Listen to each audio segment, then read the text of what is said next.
नमस्कार दोस्तों, रुद्र हिंदी क्लासेज में आपका स्वागत है। आज हम अगली क्लास वक्रोक्ति सिद्धांत के बारे में पढ़ेंगे और वक्रोक्ति सिद्धांत में कहाँ से प्रश्न आएगा, पहले परीक्षाओं में कहाँ से प्रश्न उठाए गए हैं, उसके बारे में मैं आपको इस वक्रोक्ति सिद्धांत के बारे में बता दूंगा। ज़्यादा बेजमारी करने की आवश्यकता नहीं है। मैं परीक्षा में जहाँ से आएगा वही चीज़ इस नोट्स में से आपको बताऊंगा। आप ध्यानपूर्वक देखना, चैनल को सब्सक्राइब करना और लाइक भी करना। अब वक्रोक्ति सिद्धांत को देने वाले आचार्य कुंतक है और आचार्य कुंतक 10वीं सदी की है और इनकी पुस्तक है वक्रोक्ति जीवितम। और एक पुस्तक है हिंदी वक्रोक्ति जीवितम, वो डॉक्टर नगेंद्र ने लिखी है। देखो, वक्रोक्ति सिद्धांत यानी किसके विरोध में आया? वक्रोक्ति सिद्धांत ध्वनि सिद्धांत का विरोध करते हुए आया। और वक्रोक्ति सिद्धांत किसने दिया? आचार्य कुंतक ने दिया। अब वक्रोक्ति सिद्धांत देखो, मैं सीधा आऊँगा कि वक्रोक्ति सिद्धांत के संकुचित अर्थ देने वाले विद्वान और व्यापक अर्थ देने वाले विद्वान कौन कौन से हैं, और ज़्यादा कुछ नहीं। यहाँ से प्रश्न इंपॉर्टेंट लगाया हो मेरा। वक्रोक्ति को संकुचित अर्थ देने वाले विद्वान, वामन क्या होता है? छोटा होता है। रुद्र भी छोटा होता है। आनंद छोटा होता है लेकिन देता है, इसे याद रखो आप। ठीक है, संकुचित अर्थ देने वाले विद्वान है वामन, रुद्रट, आनंद वर्धन। और व्यापक अर्थ देने वाले वामय, दंडी और भोजराज, ये तीन विद्वान व्यापक अर्थ देना है। अब हम पढ़ेंगे कि आचार्य भामह ने कौन सा वक्रोक्ति के बारे में क्या लिखा है। जो वचन लोका अतिकांत गोचर हो जाए उसे अलंकार रूप में अतिशयोक्ति माना जाता है, और ये सभी अतिशयोक्ति वक्रोक्ति का ही रूप है। यानी आएगा लोकातिकांत गोचर वचनम, किस आचार्य ने दिया है? तो आचार्य भामह ने। बस इतना ही याद रखना है। अब आचार्य भोजराज ने कौन सा दिया? वक्र वचन ही काव्य है, किस आचार्य ने दिया है? यानी ये भोजराज ने व्यापक अर्थ माना है, तो वक्र वचनी काव्य भोजराज। आचार्य दंडी कोई खास नहीं, आज तो पूछा नहीं, लेकिन दंडी ने वक्रोक्ति अतिशयोक्ति के रूप में ग्रहण करते से व्यापकता प्रदान की है। यह तो हमने पढ़ लिया। संकुचित अर्थ देने वाले विद्वान है वामन, रुद्रट और आनंद वर्धन। वामन, रुद्रट और आनंद वर्धन, ये संकुचित अर्थ देने वाले विद्वान है। और व्यापक अर्थ देने वाले विद्वान वामय, दंडी और भोजराज। अब हम पढ़ेंगे आचार्य वामन के बारे में। आचार्य वामन ने कौन सा अर्थ दिया? व्यापक दिया है या कौन सा दिया? वामन छोटा होता है तो संकुचित अर्थ दिया है। 8वीं सदी के आचार्य हैं और इनकी काव्य अलंकार सूत्राणी पुस्तक है। अब इसमें हमें क्या पढ़ना है कि यहाँ से पढ़ो सिर्फ। वामन ने वक्रोक्ति का सीमित या संकुचित अर्थ लेते हुए इसे अर्थालंकार मात्र स्वीकार किया है। यानी वक्रोक्ति को अर्थालंकार मात्र स्वीकार करने वाले विद्वान या आचार्य हैं वामन। इस प्रकार प्रश्न बनेगा। दूसरा, सादृश्य लक्षणा वक्रोक्ति कहकर वक्रोक्ति सिद्धांत किसने दिया है? आचार्य वामन ने।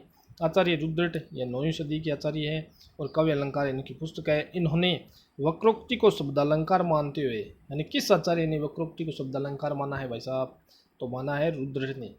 किस आचार्य ने वक्रोक्ति को शब्दालंकार माना है? तो रुद्रट ने माना है। और उस दो भेद किए हैं, काकु वक्रोक्ति और श्लेष वक्रोक्ति। अब एक आता है, ये देखो, आचार्य कुंतक ने वक्रोक्ति को अत्यंत व्यापकता प्रदान करते हुए इसे सिद्धांत के रूप में स्थापित किया। यह वक्रोक्ति सिद्धांत के रूप, बिल्कुल सही बात है। आचार्य कुंतक ने वक्रोक्ति सिद्धांत में समस्त काव्यांगों, काव्य के जितने अंग हैं, वर्ण से क्या बनता है शब्द, शब्द से क्या बनता है पद, पद से क्या बनता है पदबंध होता है, पदबंध के बाद में वाक्य, वाक्य से प्रसंग, प्रसंग से प्रकरण, प्रकरण से प्रबंध, सभी को वक्रोक्ति में शामिल कर लिया है। ऐसा करके वर्ण से प्रबंध तक वक्रोक्ति को व्यापक कर दिया है। किसने? कुंतक ने। वक्रोक्ति रे विदग्धे भंगी भणिति रुच्यते, ये दिया है कुंतक ने। अब विदग्ध का अर्थ पूछते हैं, कवि कौशल से उत्पन्न विदग्धता, और भंगी का अर्थ चमत्कार है, भणिति का अर्थ रचना है। आगे हमें कुछ नहीं पढ़ना, मोस्ट है वही हम पढ़ेंगे जहाँ से प्रश्न आएगा। और कुंतक का विचार है कि कवि कर्म कौशल के कारण रमणीय साहित्य है। अब यहाँ से देखना है। और आचार्य कुंतक ने वक्रोक्ति के लिए 3 बातें आवश्यक मानी है। ये वो लाइन पूछ सकते हैं, वक्रोक्ति रे विदग्धे भंगी भणिति रुच्यते, या विदग्धे भंगी और भणिति, 3 बातें आवश्यक। आचार्य कुंतक वक्रोक्ति के प्रमुख लक्षणों में से इस प्रकार निर्धारित है। वक्रोक्ति भाषा शास्त्र आदि शास्त्रों तथा लोक व्यवहार में प्रचलित अर्थ से भिन्न है। वक्रोक्ति है वो भाषा शास्त्र आदि शास्त्रों का लोक व्यवहार में जो अर्थ प्रचलित है उससे भिन्न है। वक्रोक्ति समस्त कवि व्यापार वर्ण वो पीछे मैंने बताया है। वर्ण शब्द वाक्य पद पदबंध प्रसंग प्रकरण और प्रबंध आदि से संबंध रखती है। इस प्रकार वक्रोक्ति का वर्ण से लेकर प्रबंध अर्थात महाकाव्य तक विस्तार है। वक्रोक्ति कवि प्रतिभा के कौशल से चमत्कार रूप में विलक्षणता पूर्वक प्रकट होती है। वक्रोक्ति कवि मर्मज्ञों यानी सहृदय पाठक के हृदय में आह्लाद आनंद प्रकट करने वाली होती है। आचार्य कुंतक ने रस ध्वनि का समावेश वक्रोक्ति के अंतर्गत ही कर दिया है। इनके अनुसार काव्य में जहाँ भी वक्रोक्ति है वहाँ रस ध्वनि है, वहीं रस है, वही ध्वनि है। इस प्रकार निष्कर्ष रूप में कहा जा सकता है कुंतक ने सहृदयों के हृदय को आह्लादित करने वाली कवि क्रम कौशल से निश्रित चमत्कारी विलक्षण वक्रोक्ति को काव्य की आत्मा घोषित किया है। अब देखो वेरी मोस्ट इंपॉर्टेंट वक्रोक्ति के भेदाउपभेद। 6 भेद है। वर्ण विन्यास वक्रता, पद पूर्वार्ध वक्रता, पद प्रार्ध वक्रता, वस्तु या वाक्य वक्रता, प्रकरण वक्रता, प्रबंध वक्रता। साथियों यहाँ से प्रश्न आते हैं और इसके भेद वक्रोक्ति के 6 भेद हैं और इन 6 भेदों के भी अलग अलग भेद है। वर्ण विन्यास वक्रता, पद पूर्वार्ध वक्रता, इनके अलग अलग भेद। सीधे हम वहाँ पढ़ेंगे कि पद पूर्वार्ध के कितने भेद हैं। पद पूर्वार्ध वक्रता वर्णों के समूह है जो प्रयोग योग्य अनुसार तक हो पद कहलाता है। पद हम सब जानते हैं। पद की परिभाषा पूर्व पद के अंतर्गत क्रिया लिंग आदि के द्वारा उत्पन्न किया गया कवि का काव्य निर्माण कौशल पद पूर्वार्ध वक्रता कहलाती है। यानी पूर्व पद के अंतर्गत पूर्व पद के अंतर्गत क्रिया है, ये शब्द रह लगा हुआ नहीं नीचे। लिंग आदि के द्वारा उत्पन्न किया गया कवि का काव्य निर्माण कौशल पद पूर्वार्ध वक्रता। प्रकृति में जो वक्रता होती है उसे पद पूर्वार्ध वक्रता कहते हैं और जहाँ प्रत्यय में वक्रता होती है उसे पद परार्ध वक्रता कहते हैं। 10 भेद है पद पूर्वार्ध वक्रता के।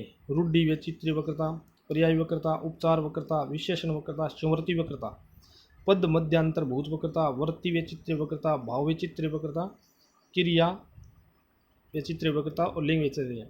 अब हमें याद कैसे रखना है। रूढ़ि पर्याय है, उपचार विशेषण है, संवर्ती हो गया और वर्ती हो गया। तो 5 नंबर 7 नंबर। फिर पद मध्यांतर भूत याद रखो, फिर भाव क्रिया लिंग ये याद रखो। अब हम पढ़ेंगे सीधा पद प्रार्ध वक्रता के बारे में। इसे प्रतिवक्रता भी कहते हैं। वचन कारक पुरुष काल आदि के द्वारा चमत्कार की सृष्टि की जाती है, उसे ही पद प्रार्ध वक्रता कहते हैं। चलो इसके 6 उपभेद किए। देखो हमने पढ़ा है काल कारक पुरुष वचन प्रत्यवीत वक्रता और उपग्रह विचित्रीय वक्रता। बस इसमें से पूछेंगे, प्रश्न आपको बनाकर देंगे और मैं ये आप जो मैंने आपको बताया है ये ध्यान से पढ़ लेना। और ये एक है आचार्य कुंतक ने वस्तु या वाक्य वक्रता के 3 भेद किए, सुकुमार, मध्यम और विचित्र। तो बहुत बहुत धन्यवाद साथियों। चैनल को सब्सक्राइब कर देना और लाइक भी कर देना।